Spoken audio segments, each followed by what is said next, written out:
오늘 우리에게 주시는 하나님의 말씀은 빌립보서 2장 5절 말씀입니다. 너희 안에 이 마음을 품으라 곧 그리스도 예수의 마음이니. 아멘.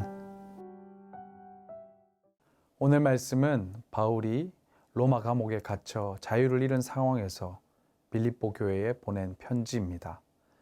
빌립보 교회는 바울이 유럽에서 처음 세운 교회였고 그는 빌립보 교회 성도들을 사랑했습니다. 하지만 그 교회에서도 갈등과 다툼의 조짐이 있었지요. 서로를 경쟁자로 보고 자기 주장이 앞서고 섬김보다는 인정받으려는 마음이 강해지고 있었던 것입니다. 바울은 그 모습을 듣고는 빌립보 교회 성도들에게 이렇게 말합니다. 여러분 안에 예수님의 마음을 품으십시오. 이 말은 단순히 착하게 살아라는 말이 아닙니다. 예수님은 하나님의 아들이셨지만 자신을 낮추시고 우리를 위해 죽기까지 순종하셨습니다. 그 순종의 모습을 본받아 살라는 권면의 말씀이며 복음으로 변화된 삶의 모습을 말하는 것이지요. 그렇다면 예수님의 마음은 구체적으로 어떤 마음일까요?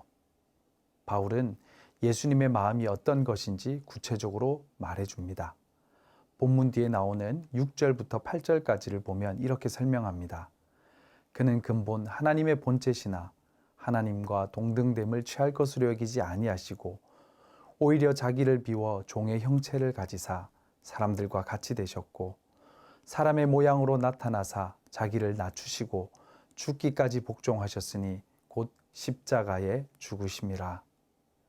여러분, 이 말씀은 그냥 겸손한 마음을 말하는 것이 아닙니다. 완전히 자기 자신을 내려놓는 마음, 다른 사람을 위해 자신을 희생하는 마음입니다. 하늘의 영광을 포기하셨고 아무 힘도 없는 아기로 이 땅에 오셨고 죄 없으신데도 우리의 죄를 대신해서 십자가에 달리셨습니다. 왜 그런 일을 하셨을까요? 우리를 사랑하셨기 때문이지요. 이제 바울은 우리에게 그 마음을 품으라 라고 말합니다. 그런데 예수님이 사랑하신 것처럼 사랑하며 살 수 있을까요? 그리고 그것이 우리의 힘으로 가능할까요? 사실 쉽지 않습니다. 우리는 보통 이렇게 생각합니다. 내가 왜 손해를 봐야 하지? 내가 더 잘났는데 왜 양보해야 하지? 내가 이렇게 참고 있는데 왜 저 사람은 변하지 않지?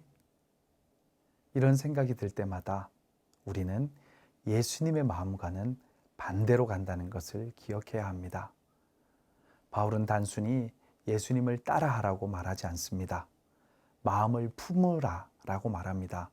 즉, 그 마음이 우리 안에 들어와야 한다는 것입니다.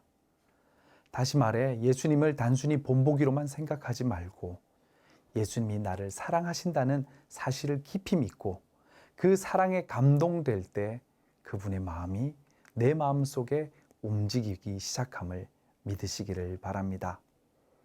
우리는 갈등 속에 살아갑니다. 가정 안에서, 직장이나 교회 안에서 혹은 내 마음 속에서 끊임없이 갈등과 분노로 낙심합니다. 그때마다 이 말씀을 깊이 되새겨 보시길 바랍니다. 너희 안에 이 마음을 품으라. 곧 그리스도 예수의 마음이니. 예수님의 마음이 우리를 변화시키는 힘입니다. 주님의 사랑이 내 마음을 지배할 때 나는 더 이상 내 중심으로 살지 않고 복음으로 사랑하며 사는 사람이 될 줄 믿습니다. 기도하겠습니다. 나를 사랑하시되 자신의 생명을 내어주기까지 사랑하신 주님, 그 주님의 말씀에 순종하며 그 사랑의 마음을 품기를 소망합니다. 그리고 그 마음을 품고 삶의 자리에서 주님이 주시는 사랑의 마음으로 살아갈 수 있도록 도와주시옵소서. 예수님의 이름으로 기도합니다. 아멘.